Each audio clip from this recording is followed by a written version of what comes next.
I am Vincent Benitez. I'm Associate Professor of Music in the School of Music at the Pennsylvania State University.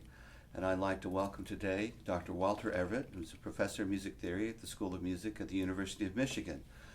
Today we're going to talk about the Beatles. So welcome, Dr. Everett. Yeah, my pleasure to be here with you today, Vincent. Yeah. Well, Walt, my first question. It's been almost 50 years since the Beatles recorded Love Me Do and P.S. I Love You. What do you think are some of the reasons for their remarkable appeal? Why are different generations of people so completely enamored of them and their music? In your opinion, what are the secrets of their staying power?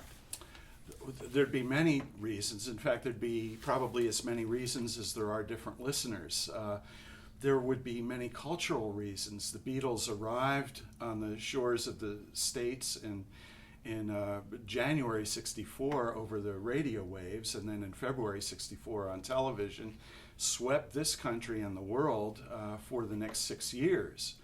And that was a time that saw many upheavals culturally with women's liberation, with civil rights changes coming through, with the Vietnam War going on, student uprisings, different people having voices that had never had voices before. The youth really became of age in the 60s. We didn't even have a generation gap. We didn't even have teenagers before the 50s. So the Beatles spanned a period of great cultural change, and then you get to things like fashion, and were the Beatles at the forefront of fashion? Were they, John Lennon said he didn't exert any particular influence on the world. He was merely on the crow's nest shouting "Land ho" as the ship arrived. But there were obviously many people, especially fans of the Beatles, who took up every change of theirs in fashion and hairstyle and so forth. And so on many levels, the Beatles were tied to cultural changes, and their music was at the core of that. A lot of their lyrics spoke directly to, telling their listeners to think about what they were doing, becoming everything they could be. Spoke directly to listeners, and that started right in with their first songs. You mentioned Love Me Do and P.S. I Love You, the first single they released for Parlophone, and that began a string of pronoun-based song titles. P.S. I Love You, Please Please Me, Love Me Do, Ask Me Why, From Me to You, She Loves You, I Want to Hold Your Hand. And so these the listeners felt that the Beatles were singing directly to them and about them. And it helped bring listeners together in a very shared common experience. Now, their music throughout their career changed so dramatically. I think it was the volatility, the fact that if there were formulas in their music, they were imperceptible to most people, and only upon close study would you discover, oh, that's the same chord progression that they used in this earlier song, or oh, that's the same use of the guitar that they used another place. Usually their songs would be so different, and then album to album they kept bringing in new influences from every corner of the world. Everything they would hear, whether it was a blues band in a London club, McCartney would go out and buy the guitar he heard B.B. King play, and then the other Beatles would all buy Epiphone casinos because that's what he was hearing, or whether he heard David Mason play the piccolo trumpet on the Bach Brandenburg and said, that's the sound, in fact, that's the player I want on Penny Lane, or whether McCartney was hearing Stockhausen concert and that gave him avant-garde ideas for Sgt. Pepper, or obviously George Harrison's interest in Indian music, and just everything they heard was brought into their recording process. And so every album, because they constantly were having new listening experiences, every album had a different focus and a different quality, and it was a big I could just go on and on about all the different areas in which there were so many changes. Engineering grew rapidly through the 60s, and so their albums would have a different sound because of those kinds of innovations. Yeah, I guess when I was growing up, I would not be caught dead listening to my parents' music and their tastes. But I think about the millennials today, and I mean, with all the resources on the internet, there's so many millennials who just adore the Beatles' music, and it must have had that appeal, some sort of universal appeal. Yeah. Well, I think so.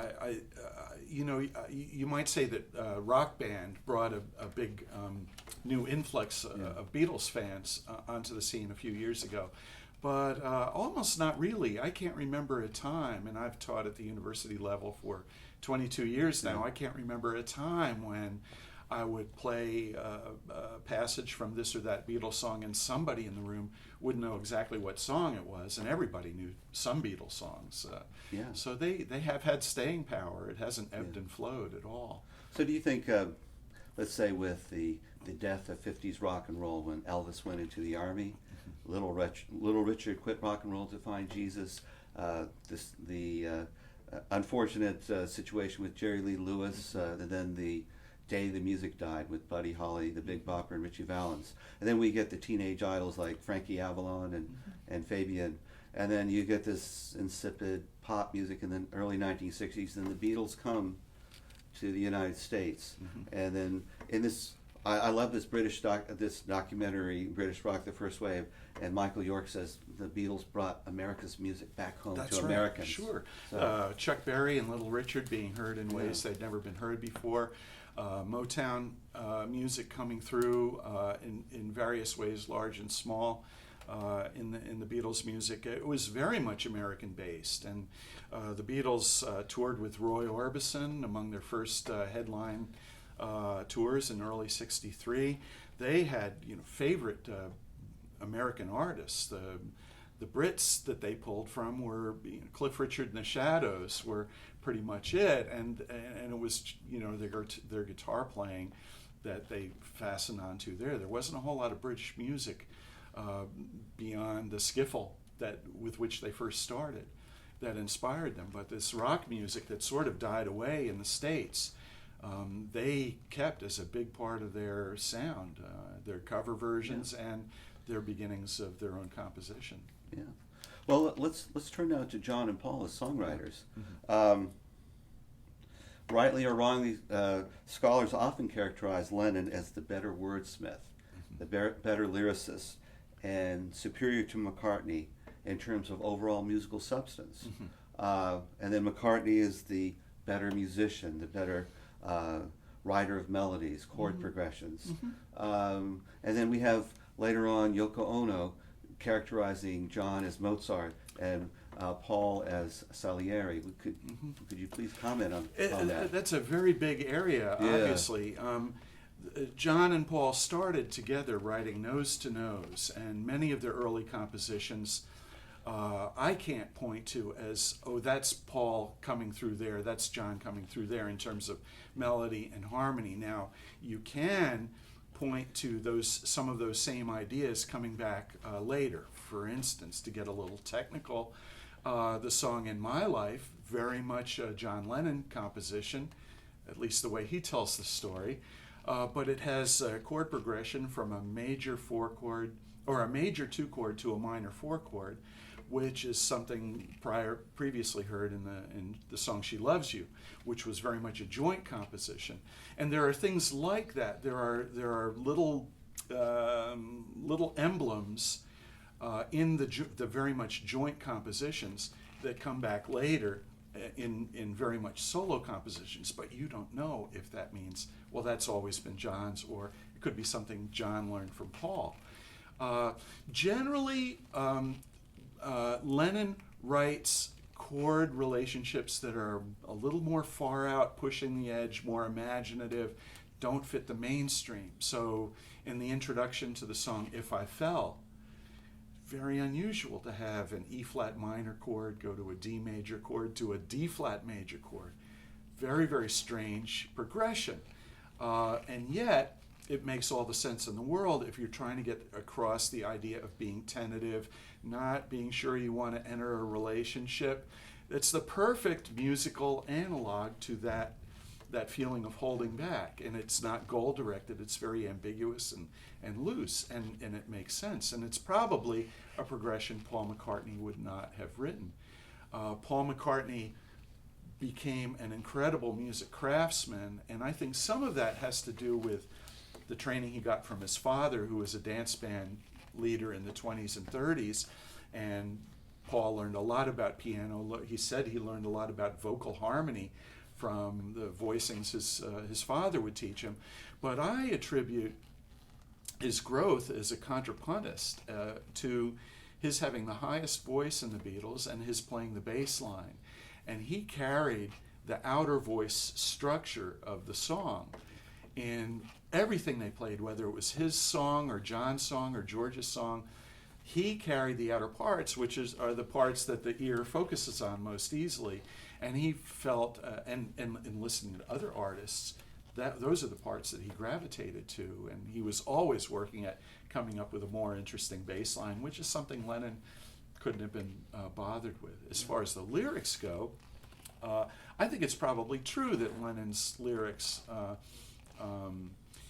in general, showed more care and more interesting relationships than McCartney's. But then you take a song like Eleanor Rigby or Blackbird, which I find just an elegant poem to the civil rights struggle. I think McCartney could rise to the challenge, and they competed against each other tremendously, egged each other on, and when John would write one song, Paul would come back trying to beat that with another.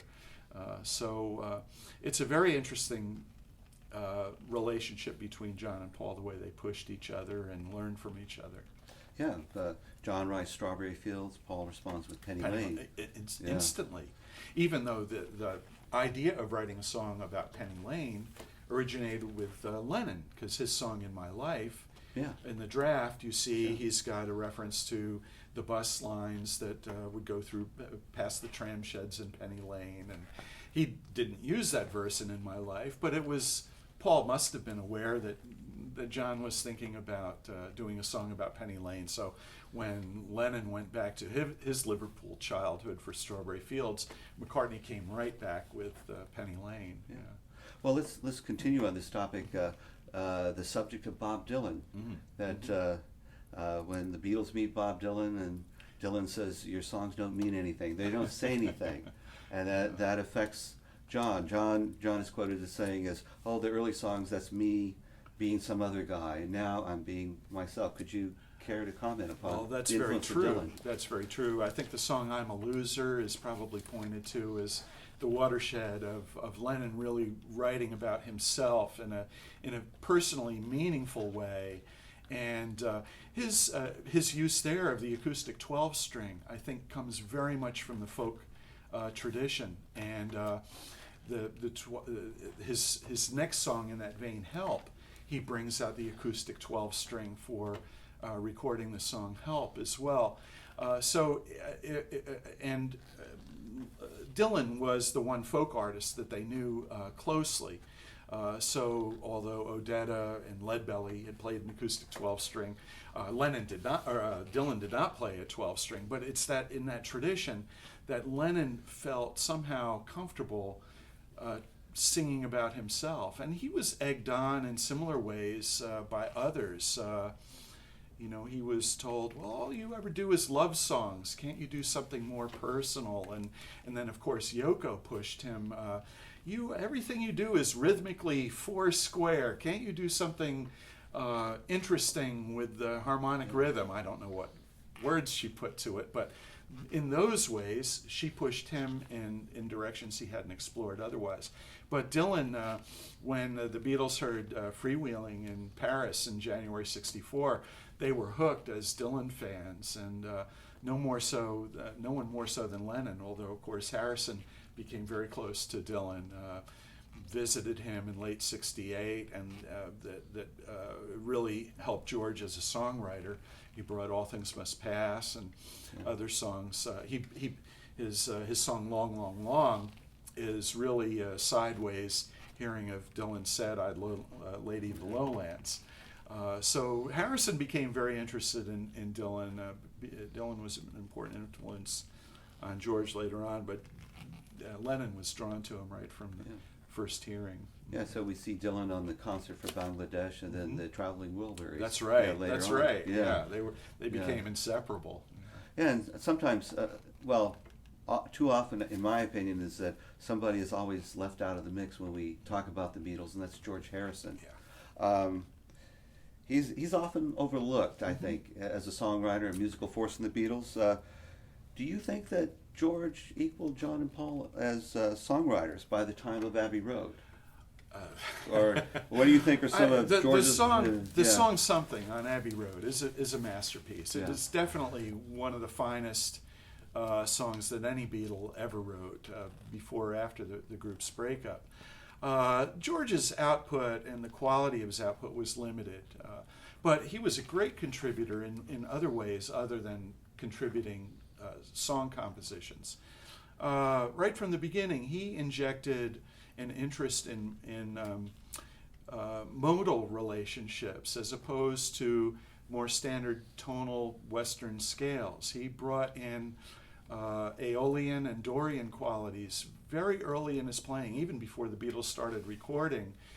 Some of his earliest guitar improvisations had a vaguely non-Western, or certainly non-rock and roll major mode and minor pentatonic mode. He pulled in from very exotic sounds into that, and then so with songs like "Don't Bother Me," Only a Northern Song," "Think for Yourself," "Blue Jay Way," he was bringing in lots of different sounds, chord colors that don't fit the underlying scale, and he was always adding that kind of an edge to the other Beatles songs in smaller ways.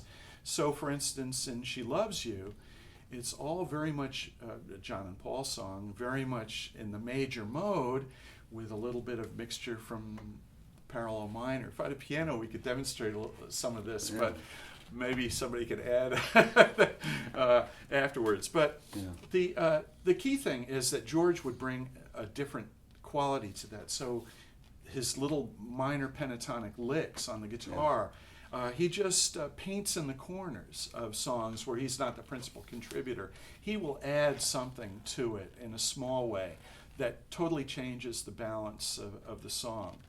Yeah, I think I just can't imagine being George and trying to bring my song to the studio when you have John and Paul in the studio. He talked about being their little brother and how he constantly felt that he was not their equal, and they did not treat him as an equal. He was 3 years younger than Lennon, a year younger than McCartney, and after he stopped playing the guitar, he really concentrated on the sitar, and so a lot of times they didn't know how to use him in the studio. And so, for instance, in "A Day in the Life," he starts out playing acoustic guitar, but we don't know why. It may be because he's out of shape or can't pick up the song quickly enough. He gets relegated to the maracas, and then they're not happy with what he's doing on the maracas and move him to the conga drum, where Ringo can do better on the maracas. So he was constantly made to feel sort of, the extra wheel and not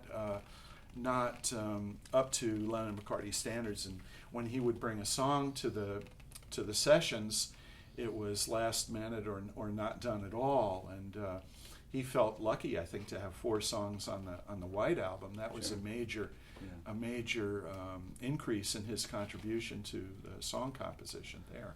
So I know Paul on the anthology would refer to George as my little brother, and that George was he was a year and a half older than George. Actually, he's only 8 months older. That's right. Than George.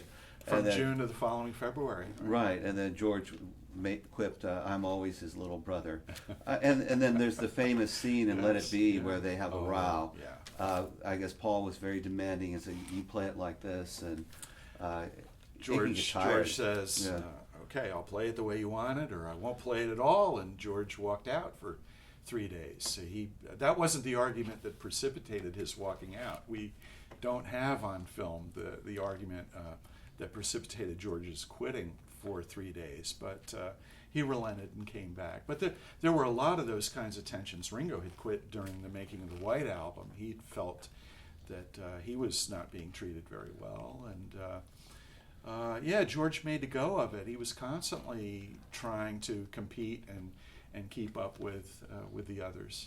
Well, one last item about George, his Indian classical Yes, music compositions, Love You Too, Within You, Without You, The Inner Light. Do you think that they influenced John Lennon in any respects? Melody, rhythm, meter? That's an interesting Yeah. question. I think, I hear immediately influences on Paul McCartney's guitar playing from the Indian style. I hear these little ornamental things in McCartney's playing on Revolver and Sgt. Pepper, where that guitar line just seems so Indian to me. So Was Paul the lead guitarist on Taxman? yes, right. That's right. Yeah. Mm-hmm. Right. So are And those ornaments in that song? Taxman, Yeah. and I think, is it McCartney playing the lead guitar on Tomorrow Never Knows? Yeah. So yeah. that is extremely Indian sounding, with those the ornaments used in there. Yeah. Well, let's switch to Ringo. Yeah, sure.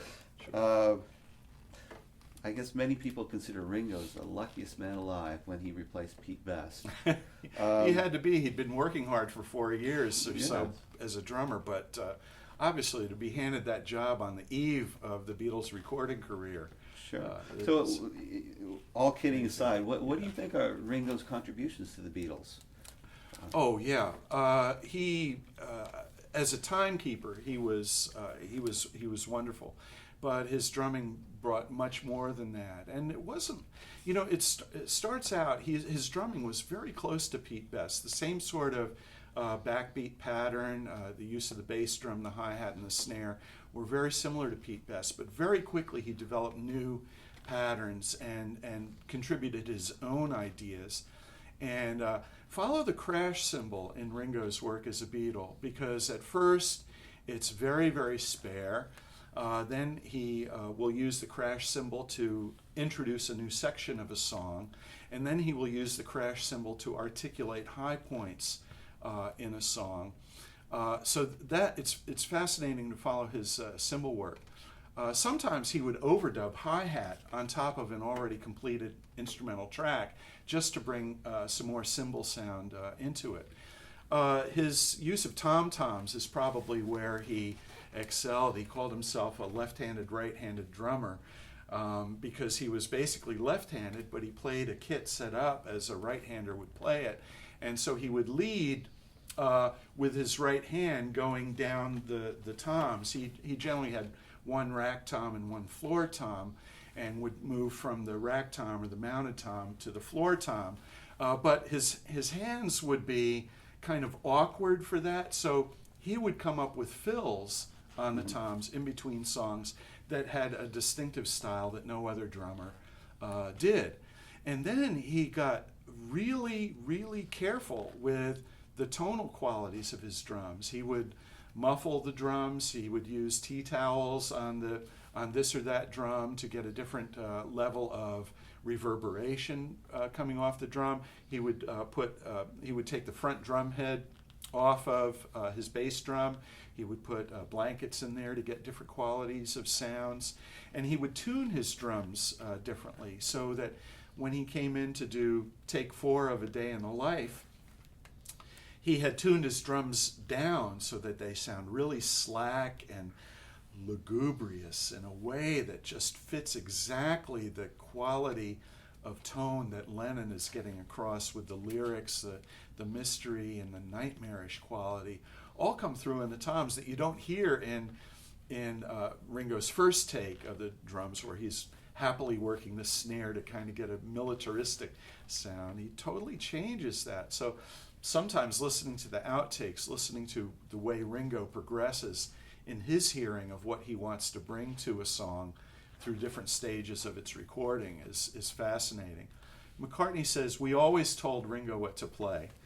And in the film Let It Be, you see Paul go over to Ringo and say, "No, play this part of the cymbal, not this part, Paul." Paul always had an exact image in his head of what he wanted everyone else to sound like, which is what led to that friction with George. But Ringo brought a lot of his own ideas to the drum set and changed rock drumming. Yeah, well, in the Quarrymen and then the early Beatles, Paul sometimes played drums, That's right. Because they didn't have a drummer. That's right. Yeah. He, Before Pete Best, yeah. Right. Paul had a set of drums at home that somehow mysteriously appeared there. Nobody knows how they appeared there. Nobody remembers buying them. They just appeared at Paul's house. And so Paul and his brother Mike would play drums sometimes. And those early 1960 recordings of the early Beatles recorded at Forthland Road at Paul's house. Mike McCartney is actually heard as a drummer on a lot of those early Beatle recordings. Yeah, sometimes people disparage Ringo's drumming. They prefer Keith Moon or Ginger Baker, Mitch Mitchell. Right. But then on the making of Sgt. Pepper's, when they have the discussion on A Day in the Life, Phil Collins says that the fills on A Day in the Life are very creative, and that Ringo oftentimes is underrated. Right, Yeah. but that's picking Ringo out for that seems disingenuous. Ringo was never a technical master, but then none of the other Beatles were either. Lennon was a pretty good rhythm guitarist. Yeah. If you follow some of his rhythm playing, it is really awesome, but it's very simple and basic at the same time. McCartney could play beautiful things as a bassist, but if you compare his work to a jazz bass player, there's no comparison with the technique. The level of technique in the Beatles is nothing compared to the imagination that they applied to the simple materials they had. And if you take like a moment like the duet that Paul and Ringo play in Rain, bass and drums towards the end of the song, it's just a beautiful matching of the tonal qualities of the different toms and bass drum with the line that Paul plays on the bass, and how they work that rhythm out so precisely, I'll never know. Well, let's move on. Aaron Copland has said that if you want to know about the 60s, listen to the music of the Beatles. True? That's a very generous statement for one of the top American composers of all time in the classical tradition. Copland and Bernstein and Ned Rorem are the three classical musicians who are most known for championing the Beatles, for saying these are some real musicians here. And if you want to know what the 60s were about, listen to the Beatles. Obviously, the Beatles were at the forefront of everything that was going on musically in the 60s, including the classical realm, as any other style or genre of music at the time. It's so many people feel that the Beatles, those who grew up during the 60s or reached adulthood, consider them as being the soundtrack of their lives. And we have the early Beatles songs, before 63, 64, before really the onset of the Vietnam War and all the protests, the civil rights, and then things, as you know, get more cynical. And then we have psychedelia and the appearance of Sgt. Pepper's.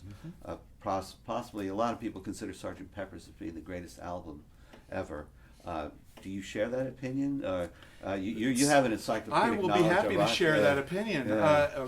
Everything you said. Now, as far as the greatest album of all times, Pepper was my favorite for many, many years. Revolver comes up there, the White Album, Abbey Road. I can't pick a favorite Beatles album or one that I would point to as the most important one. I think Pepper was really critical at the time because it appeared after almost an entire year had gone by without a Beatles album. Now today that would be a rapid turnaround, but the Beatles always put out 2 albums and 3 or 4 singles a year until 1966. Suddenly they stopped touring. Privately, the Beatles knew that George Harrison had said after their Candlestick Park concert, "That's it, I'm not a Beatle anymore."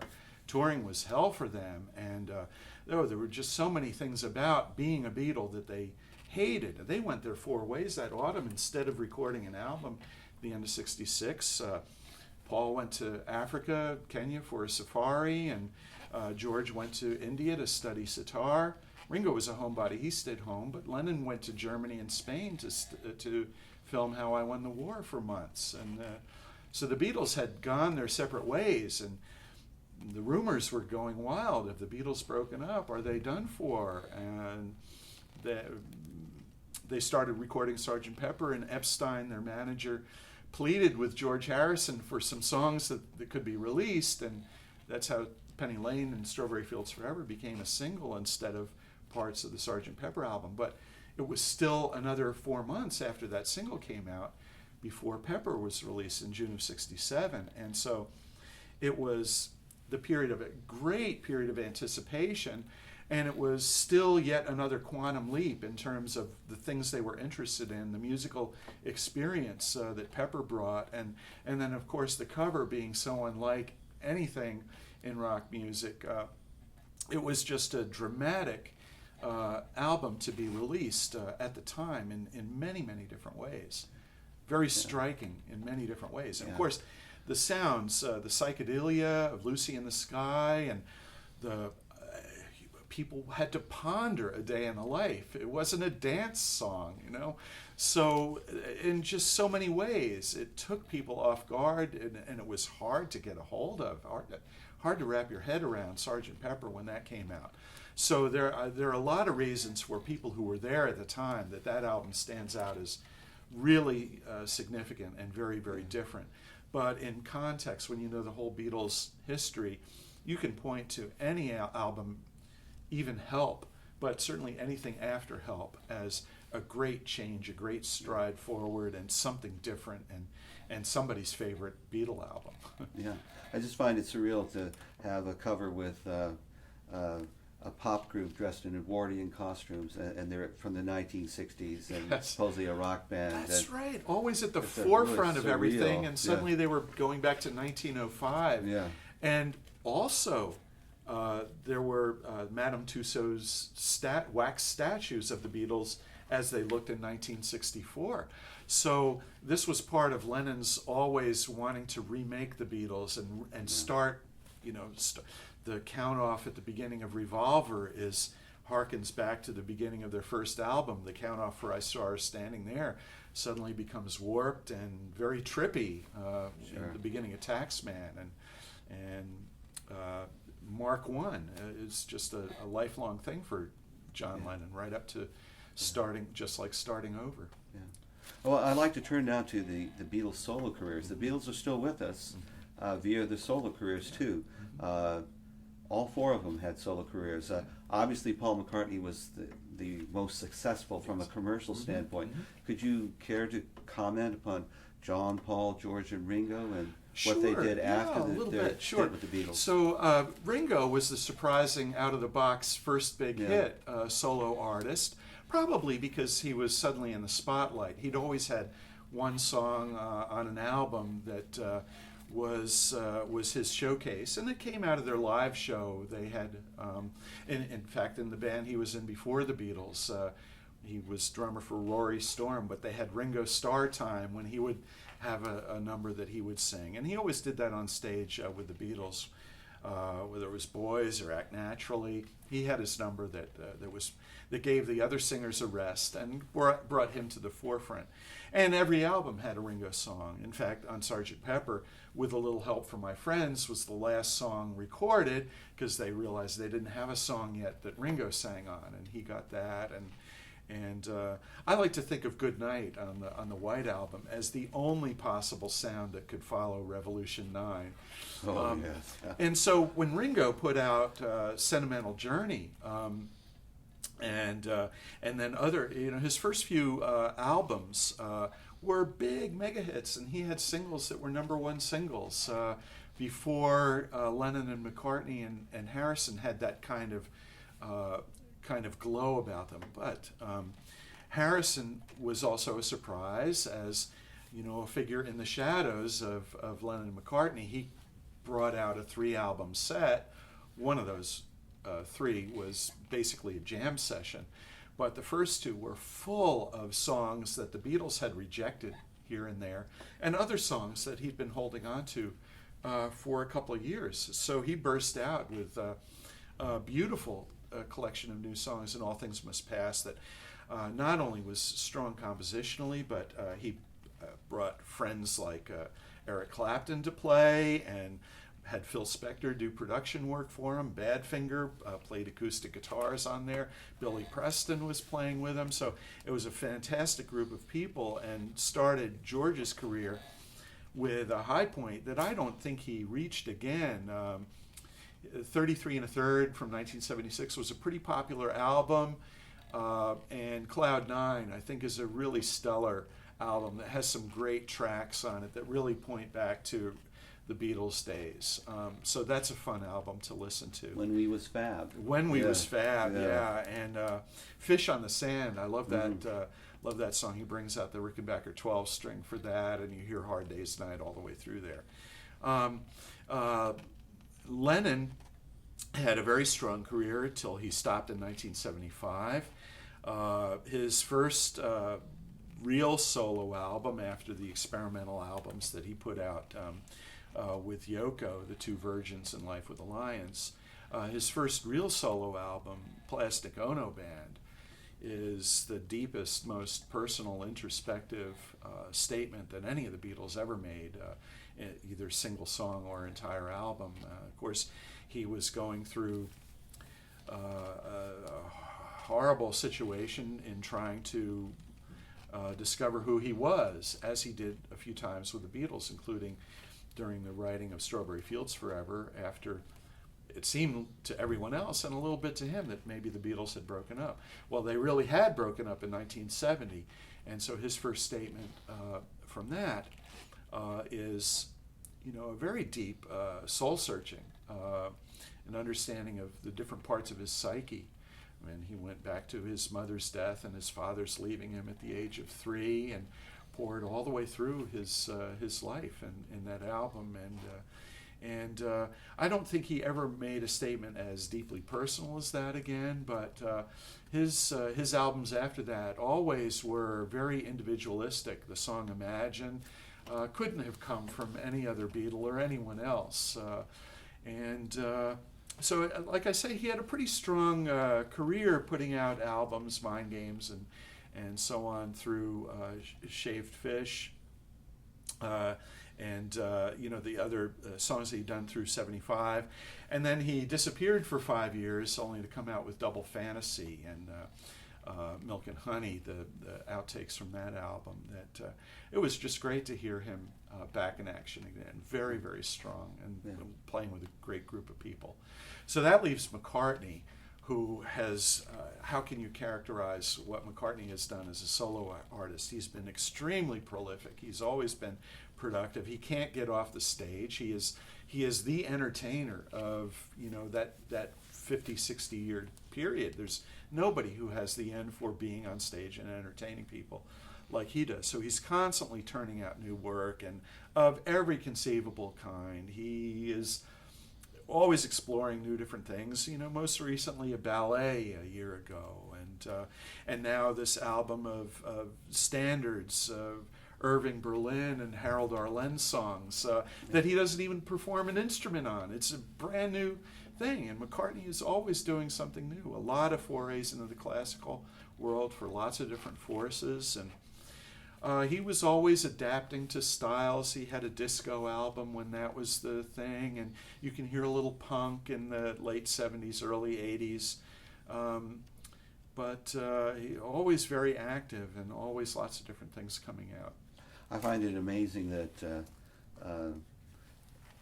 young people in the 70s would quip, Paul McCartney was in a band before Wings? Yeah. So, and it showed you. That's still a joke people remember. You bring that up, but I've heard that elsewhere, in the past several years. Right, that's. But then in the 70s, it wasn't a joke. There were actually people who didn't know that McCartney had been in a band before Wings. Yeah.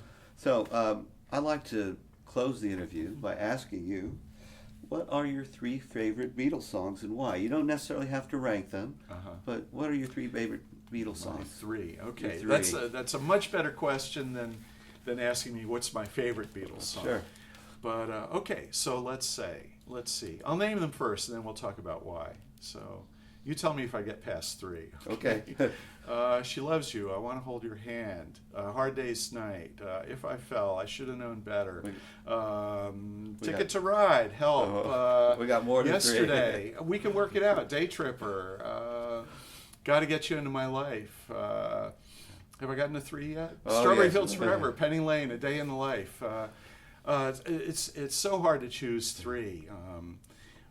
Something I think is really a quintessential song if you're interested in counterpoint. The beautiful melody that George Harrison puts together in a very interesting rhythm, a phrase rhythm, groupings of measures. It's a very supple song to which Paul McCartney adds the most gorgeous bass line on any Beatles track. So the combination of melodies in the vocal part and in the bass line are fantastic. But the guitar solo, the essence of that song is in the guitar solo. And the whole song is about this ineffable something at the tip of the tongue that you can't articulate. What is this something that I feel? It's something. And so it's when George puts the words aside, picks up his guitar, that's where the structure of the song really comes through. And that's where you hear what he is trying to communicate that he can't put into words. So that, I think, especially, if you tried to pick a love song, that would be, without question, the top Beatles song. The best song on Abbey Road, maybe that song. There are other great things about Abbey Road, but as a song, maybe that's the greatest. A Day in the Life is, and it's universally accepted, I think, is the most important Beatle single song, and I agree. It's a phenomenal song that is, the production value is up to the compositional value and up to the performance value. They all rank really high, whereas a song like Strawberry Fields, what a great statement from Lennon, and what a beautiful arrangement of instrumental forces. But if it were recorded today, it could have been done so much cleaner. But A Day in the Life, you cannot top the way that orchestra is recorded on top of the simple folk-like performance that is so overshadowed by the immense depth of the song, the weight, the massive weight that song carries, largely because of the orchestra build-ups, but they only magnify the odd quality of the lyrics of what Lennon's singing about, and then that alarm clock and all the echoing counting going on, and what is it about the holes in Blackburn, Lancashire, and no, it's the Albert Hall, and then McCartney interrupting all that with, is he waking up and waking up from a dream? Is Lennon's part of the song a nightmare? Or is McCartney going upstairs and smoking pot, upstairs on the bus and smoking pot? Is that the dream? It's all this fantasy that the music and the words come together in just beautiful ways. And it's some of Ringo's best drumming and McCartney's best bass playing. But even the simple piano and acoustic guitar parts in there are just perfect for the song. So that's 2, That's right? 2, that's right. How about one more? Yeah, one more. Yeah. I might point to She Loves You. There should be some representation of the early Beatles. It's an incredible song. It is so powerful. It overtook any of their previous work to overtake England, and was the beginnings of Beatlemania upon the release of She Loves You. And it's the power of that song and the joy that come through in their lyrics, which is odd because it's an interesting mix of glad and sad. It's a contrast of glad and sad, and the major and minor qualities of the chords that go back and forth. There's a shadow underneath that gladness, but you know that it's the gladness, the joy, that are going to come out victorious at the end of the song. And they are working together as a unit in a way that they never do, both compositionally. John and Paul wrote the song together in a hotel room days before it was recorded. They all worked up their arrangement together in the studio, all really excited. I mean, the excitement just comes through every moment of that song. And then when you see them in performance, just obviously having such a good good time on stage, and the audience in those days just erupting in ecstasy. It's just a tremendous experience. And for me to have remembered what it was like watching that the first time on the Ed Sullivan Show, I'll never forget that. Their performance of She Loves You, for some reason, that sticks out. Yeah. Well, Walt, on behalf of Penn State, thank you very much for the interview. My pleasure. Appreciate Well, it. thanks so much Yeah. for the questions and Sure. allowing me to talk about something I really enjoyed talking Sure. about. Thank you very much. Yeah.